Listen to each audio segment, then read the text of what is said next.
Welcome to the Standing Up to POTS podcast, otherwise known as the POTScast. This podcast is dedicated to educating and empowering the community about postural orthostatic tachycardia syndrome, commonly referred to as POTS. This invisible illness impacts millions, and we are committed to explaining the basics, raising awareness, exploring the research, and empowering patients to not only survive but thrive. This is the Standing Up to POTS podcast. Hello, fellow POTS patients and terrific people who care about POTS patients. I'm Jill Brooke, and today we are going to discuss romantic relationships when chronic illness is a factor with our Standing Up to POTS counseling expert, Dr. Kathleen Gorman Ezell.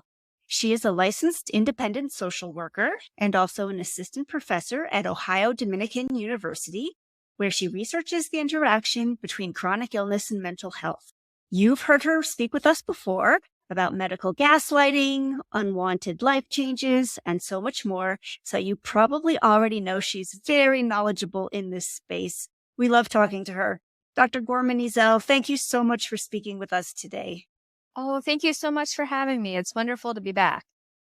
So it seems like relationships and romance are difficult for everyone a lot of the time. And I'm just saying that because of how many marriage counselors there seem to be in the world and how high the divorce rate is. So is it fair to say that relationships and romance are very tricky even before you add in stress of chronic illness to the mix? I'm wondering if you can just kind of talk about baseline challenges that are normal in all relationships, even when there is no chronic illness? Absolutely. Relationships, no matter how we define them, are challenging, and difficulties are always going to arise.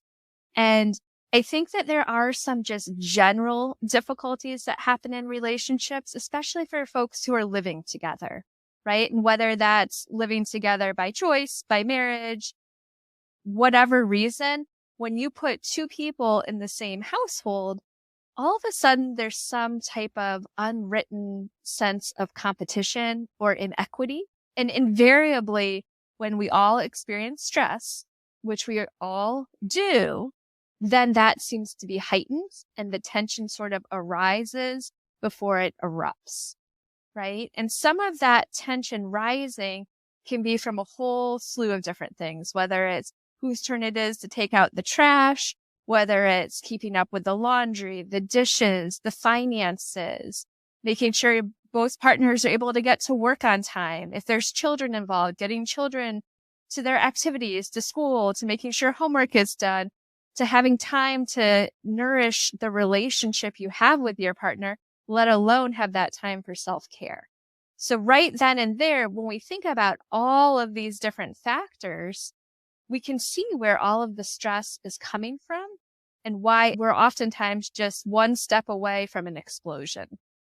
So you said a couple of really interesting words there. I think you said inequity and competition. And do you mind just talking a little bit more about those? Sure, absolutely. I think sometimes what happens in a relationship is we expect there to be equality. And to really understand equality, I think we have to understand justice and equity. And so when we're talking about equality, it's the idea that we all should have access to the same thing. And so I like to think about it when I teach my students, and I'm giving an example. I like to think about it in terms of maybe somebody who's going to the baseball field to watch a game. And so equality would be that everybody can stand behind the fence and see the game. The difference is some people are shorter, some people are taller, and some people may have access to a stepladder. Each of those different things that people come to the ballpark with, their height, their stepladder, or whatever else, that then becomes an issue of justice. And justice is when we give everyone equal access in the same exact way, whereas equity is actually when people get what they need. And so sometimes when we're in a relationship, we're so focused on everything being equal that we forget that each person has different needs And that particular day may have different levels of stress. And so there's days in relationships sometimes where people can only give 20% and the other partner's giving 80%. And then there's other days where it is more 50-50. And there's some days where it's 99% versus 1%. And what's important is that over time, each person is giving what they're capable of giving and communicating with their partner to ensure that their partner's needs are being met. So I think that's what I would talk about in terms of equity versus inequity. And so I think oftentimes when there is a sense of inequity, then people sort of start keeping tab of what's happening and who has done what. And as that little list starts small and kind of snowballs into a bigger and bigger list, that's when tensions really rise. And I think those explosions occur because people start to notice, hey, I've done all of this, you've only done that, and start to feel angry. And that anger is usually partnering with another emotion. And that partner might be resentment. It might be fear that the person's going to leave. It might be sadness because it triggers something from a previous relationship with them. All of those different emotions stack up and partner with that anger and bring about that resentment based on the competition. Interesting. Okay. And once you throw in some complex chronic illness like POTS, how does that affect all of this and what new challenges arise? Absolutely. I think first and foremost, it's important to really focus in on a couple's communication.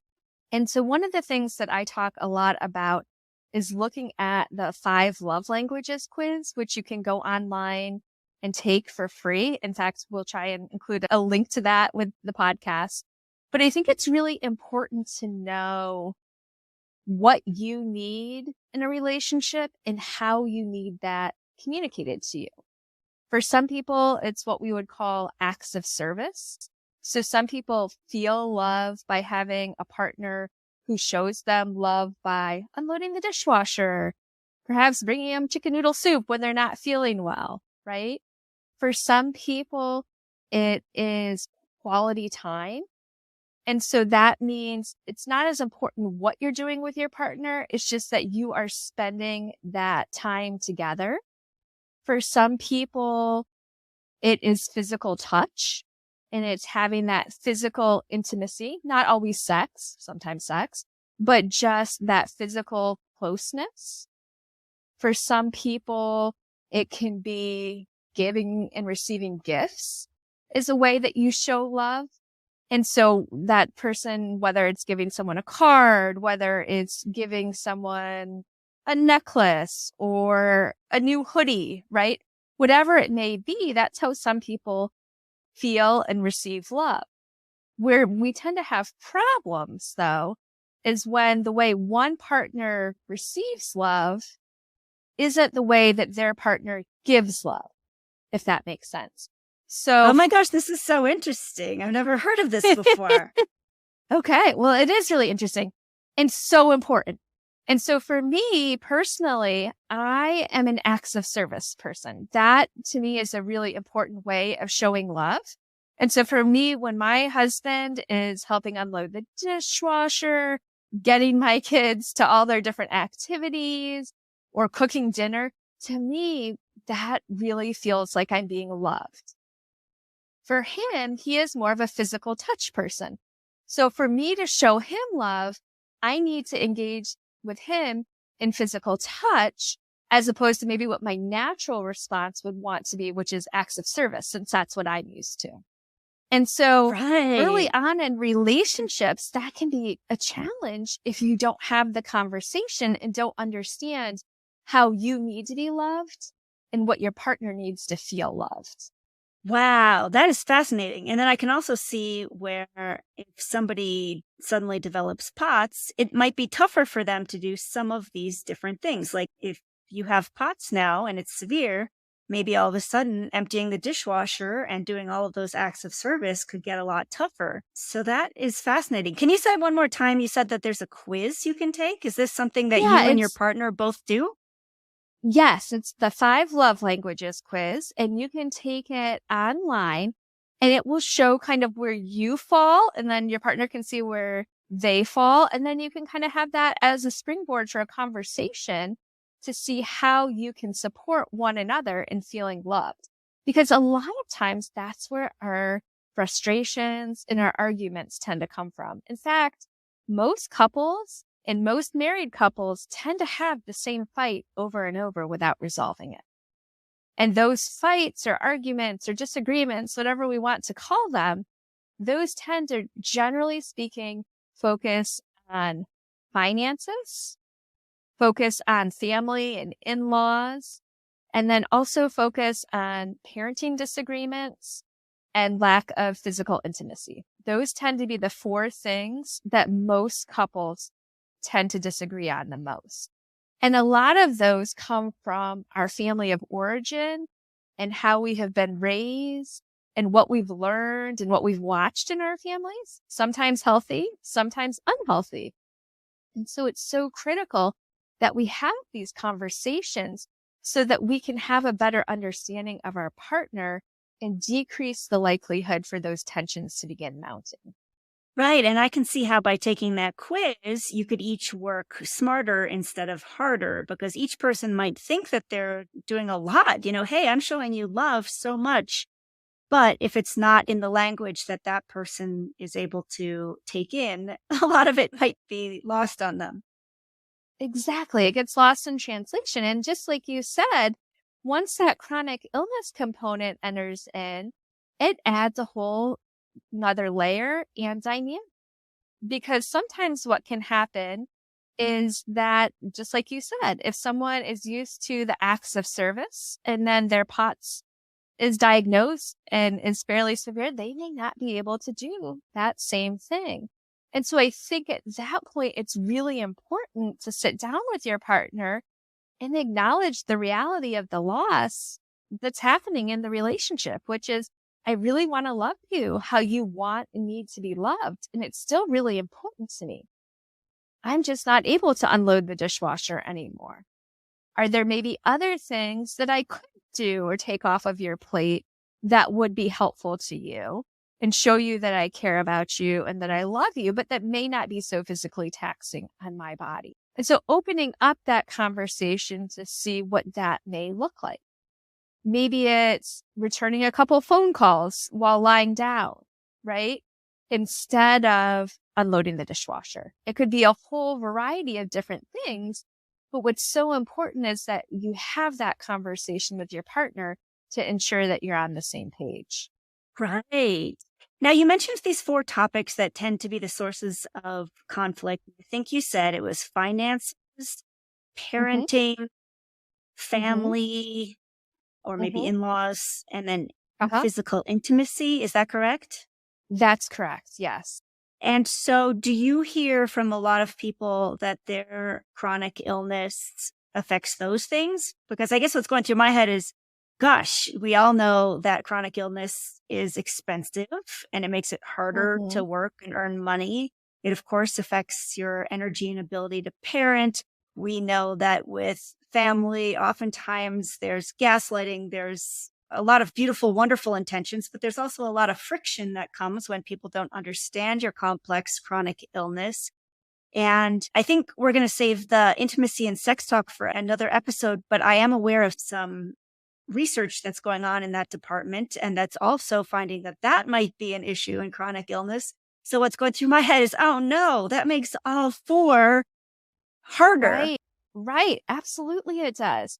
Because these are just for people without chronic illness, right? And then as you've pointed out, we add in that chronic illness and it's a whole additional layer of stress. The good news is, like anything, if we work at it, we can overcome it. And I think that is where communication becomes so important and so critical for both partners, because we don't want to let any of that frustration turn into resentment, to turn into an explosion. So before we dig deeper on strategies to help, do you think it makes a difference, or have you seen a difference in your clients between when a person and a partner met before versus after the chronic illness showed up? I have to be honest, I don't know that I have seen a whole lot of difference. I think when the chronic illness has hit, once the partners, are a few years into the relationship, I think for the most part, it's a learning experience and a learning curve together. But it just couples with all of the other perhaps difficulties that have been there and have been brewing for a while. I think at other times when people meet with the chronic illness, they've sort of adapted to it and they're going to go through some of the similar struggles that we just see across the board in relationships, which are disagreements related to lack of communication and those 4 major topics that we've talked about. So chronic illness or not, there's going to be tension in relationships, and communication is key. And one last question on the same lines. Is it pretty similar if the chronic illness is in the child of the couple versus in one of the members of the couple? No, actually it's not. And what ends up happening when it affects a child is that either one of 2 things happens. Either the couple will grow together much closer because they're bonding over a negative traumatic event, which may not always be the healthiest. In the event that the child eventually leaves the home and lives independently, then the parents may not really know who they are as a couple anymore and may have lost their relationship. The other thing that can happen is the chronic illness can become sort of a trigger and a source of disagreement in terms of parenting strategies. So, for example, one parent may feel like, boy, we really need to push the child. We really need to not let the illness identify them as a person and change who they are. And the other parent may feel like, well, you know what? I really think we need to back off. I think we need to give them some space. And so that can create a lot of discord between the parents and sometimes results in arguing and fighting. Oh my God, there's so many minefields. There are. It is a very slippery slope.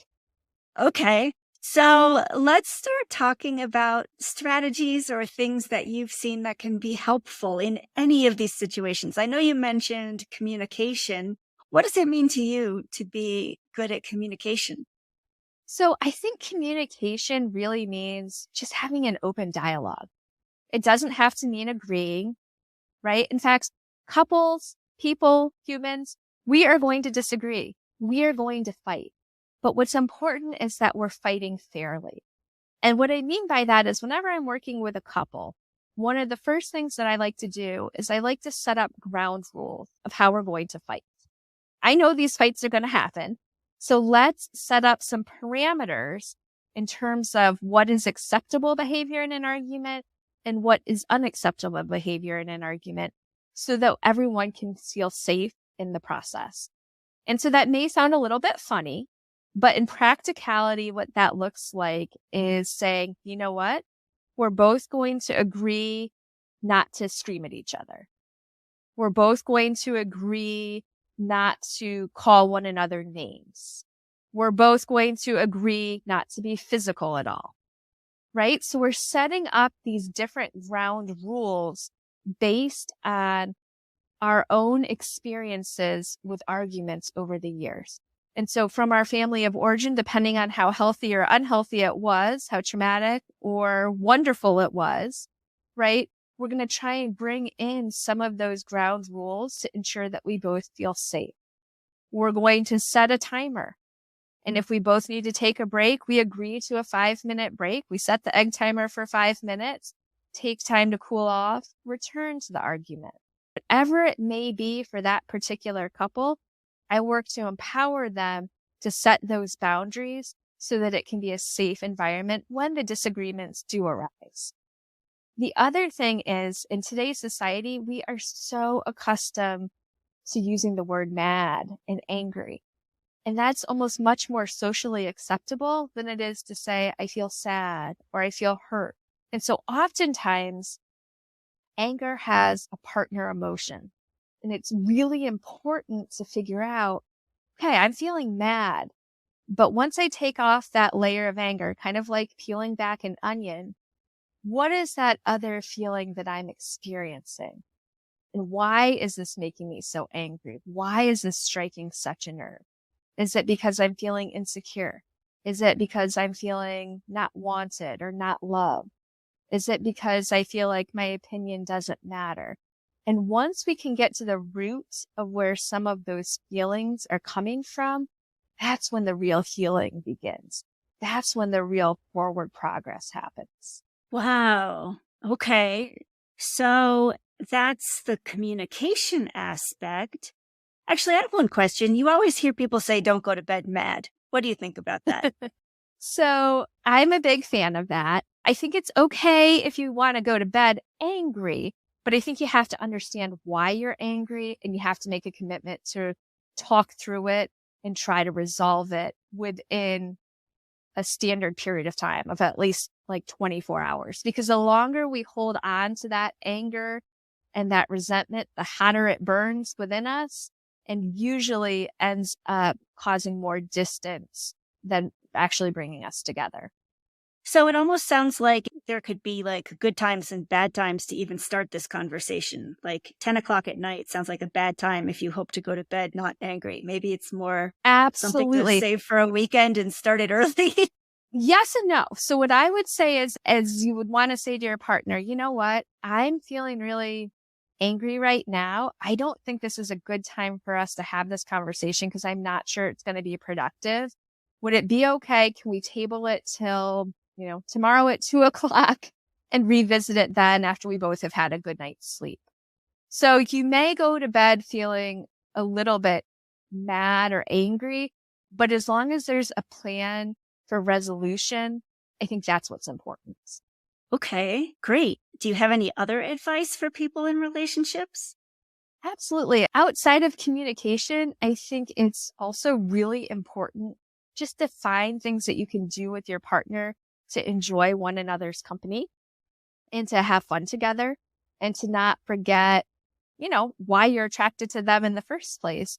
And so whether that is having a special TV show that you enjoy watching together, if you each like listening to a certain podcast and discussing that podcast, if you like cooking, making sure that you have dinner together. I have a set of friends who one of their favorite things to do is to pick a country or a city for date night. And what they do is they will cook a meal or pick up takeout from that particular type of city. So for example, if they really are into Italy in the moment, they might get a special Italian dinner and have that to eat and then watch a movie together that has to do with Italy or it takes place there, is they can almost feel like they're going on a date and traveling and doing something fun together. And they've made it a goal to try and do one each weekend. So to visit 52 places over the course of the year without ever leaving their home. And Neat. so I think there's things like that that's just really important for people to be able to do to nurture that passion and that love and that care for one another. And to also take the focus off some of these difficult things like a chronic illness or like maybe some of the financial woes or all of those different types of things. Yeah, and that's what I was thinking about the difference between whether the chronic illness strikes before the couple meets and falls in love or after. Because if it strikes after, that means that foundation that you had, all those things that you enjoyed doing together, a lot of them may not be possible anymore. And so now you have to come up with a whole new set of those things. But I know that in chronic illness, everybody kind of always gives you the advice of focus on what you can do and find new things that you can do. And it seems to me that as a couple, you need to have that same orientation and maybe be creative and maybe do some trial and error, but hopefully come up with the biggest possible set of activities that you really enjoy doing together, even if you have lost a lot of your old favorite ones. Absolutely. And sometimes too, I think it's hard just to even decide what you feel like doing, right? And I think that's hard for everyone. So another suggestion that I have for couples is to maybe make a list of things that you do enjoy doing together and put them on a piece of paper and then cut them up. And then each weekend when you're going to try and have a date night, just randomly draw out of a hat. So it kind of is a little bit spontaneous, but it's also something fun. And obviously there's veto power. So if you're not feeling well and don't feel up to it, that's totally okay. But hopefully it's something that you and your partner can do together and enjoy that time together. I have to share one that I just came across recently. And, I was feeling bad. My husband's 50th birthday is coming up, and we used to travel so much, and we used to, do dancing lessons and like all these things that are like stereotypically romantic that are difficult for me to do now, or I don't enjoy them as much. And so having these big occasions is a ton of pressure and stress. And oh no, I'm going to be boring instead of, I'm sure that, 20 years ago, pre-POTS, we would have been doing something that felt kind of exciting or exotic. But I was so excited to find there's all these cool resources online for escape rooms that you can make at home. So nobody tell him, but I'm planning a big grand escape room but at our house so that I can work on it on my own time at home. I can take months to do it if I want and make it really elaborate and really fun. And there's a lot of cool free resources online, and it just costs a few dollars. But I was so delighted to discover that because it was just sort of like a reminder that there's a lot of neat stuff out there in the world that if you just go looking for, you can find. Absolutely. And think how special that will be for him because you're taking the time to do that for him as opposed to, having a big party. Not that there's anything wrong with having a big party, but how meaningful for him that you're showing your love to him that way. Yeah. But I sure fretted about it for a long time before I found that. Absolutely. It is. It can become incredibly overwhelming. Yeah. Okay. What else? What do you see in the couples who thrive even after chronic illness strikes? Is there anything you notice about what they do differently? I would say the two things are communication, and I just can't stress that enough. And I think having a sense of humor. I think a lot of times couples who find something that they can joke about and make light of, not generally speaking the chronic illness, but some way to incorporate a little bit of humor can really, really help. Amen to that. Yeah. Okay. So next question is about that classic stereotypical romance, right? Like keeping the romance alive when one person is in chronic pain or chronically fatigued, or the other might have added work as a caregiver. I guess I have a few questions around this classical idea of romance. Like, first of all, Sure. Is it even a priority at that point?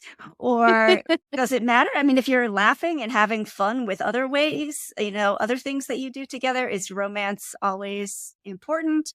Or do you have any other thoughts or tips on that? I think it's all dependent upon your partner and what they need. And so that's why it's so important to have that conversation and to check in and say, you know what? I felt really distant lately because we haven't been able to be physically intimate. Or, I have felt really sad lately because you've been so exhausted and I just want to spend time with you. And I know I need to let you sleep.